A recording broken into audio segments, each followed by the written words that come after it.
ایرانی پاسداران انقلاب کے اسرائیل پر حملوں کی 16ویں لہر جاری ہے۔ درجنوں میزائل اور ڈرونز داغ دیے۔ تل ابیب، یروشلم اور حیفا میں سائرن بج اٹھے۔ مختلف مقامات پر دھماکے سنے جا رہے ہیں۔ لوگ خوفزدہ ہو کر بنکرز میں چلے گئے ہیں۔ ایرانی پاسداران انقلاب نے دعویٰ کیا ہے کہ انہوں نے اسرائیل کے علاقے مغربی گلیلی میں اسرائیلی فوجی اڈے کو نشانہ بنایا۔ بنی بارک میں اسرائیلی آرمی کے بنیادی ڈھانچے پر بھی حملہ کیا گیا۔ آپ کو اس حوالے سے اپڈیٹ کریں کہ امریکہ اور اسرائیل کی جو دہشت گردانہ کارروائیاں ہیں، اس حوالے سے بھی خبر آپ تک پہنچا رہے ہیں۔ امریکہ اور اسرائیل کی دہشت گردی، ایرانی دارالحکومت تہران میں دھماکے، کئی عمارتیں تباہ ہو گئیں، ہر طرف دھوئیں کے بادل چھا گئے۔ اسرائیلی فوج نے ایران پر بڑے حملے شروع کرنے کا اعلان کر دیا۔ ایران کے میزائل لانچنگ پیڈ، دفاعی سسٹم اور انفراسٹرکچر کو نشانہ بنانے کا دعویٰ۔ گزشتہ روز صدارتی آفس اور سپریم نیشنل سیکیورٹی کونسل کی عمارت پر بھی بہت بڑا حملہ کیا گیا۔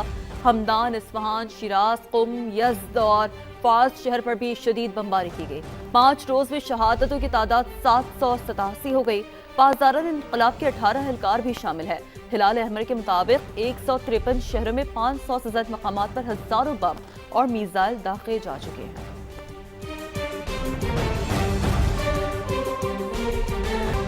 مشرق وسطیٰ کی لپیٹ میں ہے۔ ایران کی جانب سے 5ویں روز بھی خلیجی ممالک پر حملے۔ سعودی عرب میں امریکی CIA کے مرکز پر ڈرون حملہ کیا گیا۔ روسی میڈیا کے مطابق CIA مرکز میں آگ بھڑک اٹھی۔ دبئی میں امریکن قونصلیٹ کو ڈرون سے نشانہ بنایا گیا۔ دبئی میڈیا آفس کے مطابق حملے میں کوئی جانی نقصان نہیں ہوا۔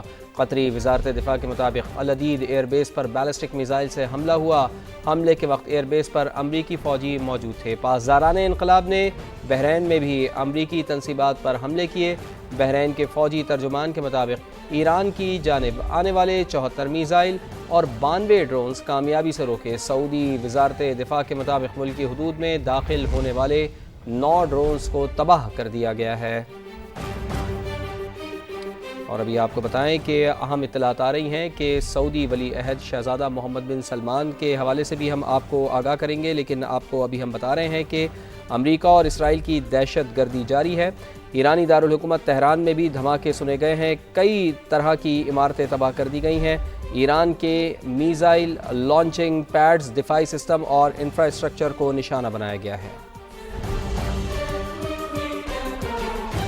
سعودی ولی عہد شہزادہ محمد بن سلمان کی زیر صدارت کابینہ کا اجلاس، قومی سلامتی کے دفاع، شہریوں اور غیر ملکیوں کے تحفظ کو یقینی بنانے کا عزم دہرایا گیا۔ آپ کو اس حوالے سے بتا رہے ہیں کہ فیصلہ کیا گیا کہ قومی سلامتی کو یقینی بنانے کے لیے اور شہریوں کے تحفظ کے لیے جو اقدامات اٹھانے پڑیں گے اٹھائیں گے۔ آن لائن اجلاس میں خطے کی صورتحال کا جائزہ لیا گیا۔ سعودی کابینہ نے GCC ممالک پر ایرانی حملوں کو سنگین جرم قرار دیا۔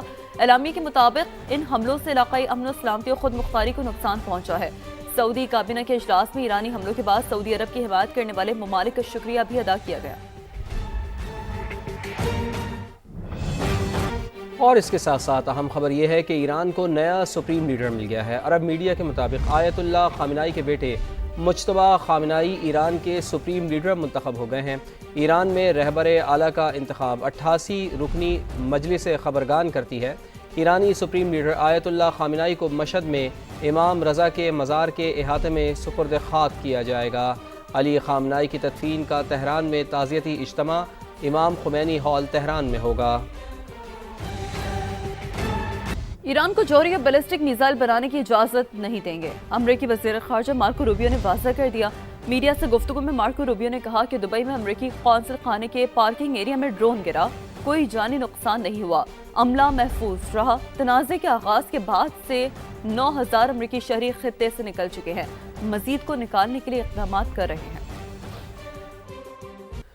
امریکی سینیٹرز اور ارکان کانگریس نے ایران پر امریکی حملے پر سوالات اٹھا دیے ہیں۔ سینٹ میں بریفنگ کے بعد ڈیموکریٹ سینیٹرز نے فوجی کارروائی پر شفافیت نہ ہونے پر شدید تشویش کا اظہار کیا ہے۔ سینیٹر چک شومر نے کہا ہے کہ ٹرمپ انتظامیہ کے جوابات انتہائی غیر مطمئن ہیں۔ جنگ کے مقاصد ہر روز بدلتے رہتے ہیں، کوئی واضح منصوبہ نہیں۔ مجھے مشن کریپ کا خطرہ ہے، ایک ایسا جنگی عمل جو کبھی ختم نہ ہو۔ عوامی مباحثے کی ضرورت ہے تاکہ امریکی عوام صورتحال سمجھ سکیں۔ سینیٹر رچرڈ بلومینتھل بولے، مجھے ڈر ہے کہ امریکہ کے فوجی زمین پر جانے پر مجبور ہو سکتے ہیں۔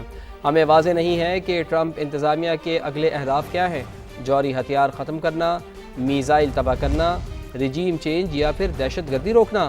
امریکی عوام کو اعتماد میں لیا جانا چاہیے۔ ایران پر حملے کے بعد امریکی صدر ڈونلڈ ٹرمپ کی مقبولیت میں ریکارڈ کمی۔ دی اکانومسٹ اور یو گورنمنٹ کے تازہ سروے کے مطابق امریکہ میں ڈونلڈ ٹرمپ کی مقبولیت کی شرح 38% رہ گئی ہے۔ 59% امریکی ان کی پالیسیوں سے خوش نہیں ہیں۔ یہ شرح اب تک کی سب سے زیادہ ہے۔ سروے 27 فروری سے 2 مارچ کے دوران کیا گیا۔ ماہرین کے مطابق اس ریکارڈ کمی سے ریپبلکن پارٹی کی مڈ ٹرم الیکشن کی حکمت عملی متاثر ہو سکتی ہے۔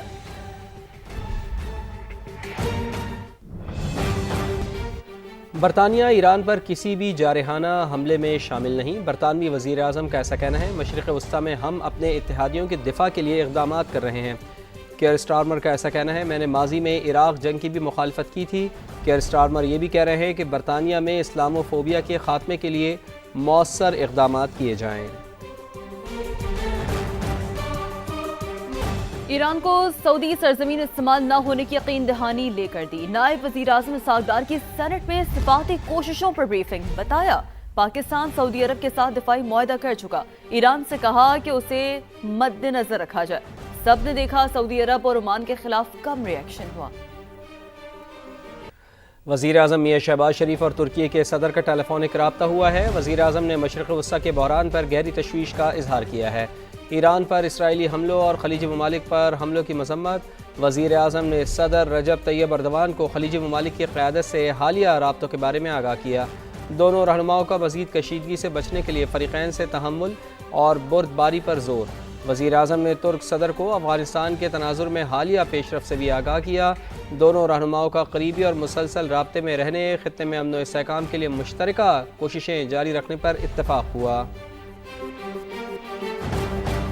وزیر اعظم شہباز شریف کا خطے کی کشیدہ صورتحال پر پارلیمانی جماعتوں کو اعتماد میں لینے کا فیصلہ۔ سینٹ اور قومی اسمبلی میں اپوزیشن لیڈرز سمیت تمام جماعتوں کے پارلیمانی سربراہان کو آج 11:30 بجے ان کیمرہ بریفنگ کے لیے مدعو کر لیا۔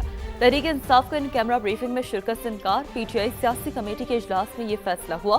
اعلامیے میں کہا گیا کہ بانی سے ملاقات تک کسی حکومتی اجلاس میں نہیں جائیں گے۔ اپوزیشن لیڈر محمود اچکزئی کہتے ہیں پارلیمنٹ کا مشترکہ اجلاس بلا کر سیکیورٹی بریفنگ دی جائے۔ پارلیمانی لیڈرز کو ان کیمرہ بریفنگ کی وجہ سے سینٹ کا آج ہونے والا اجلاس ملتوی کر دیا گیا۔ سینٹ اجلاس اب 5 مارچ کو صبح 11:30 بجے ہوگا۔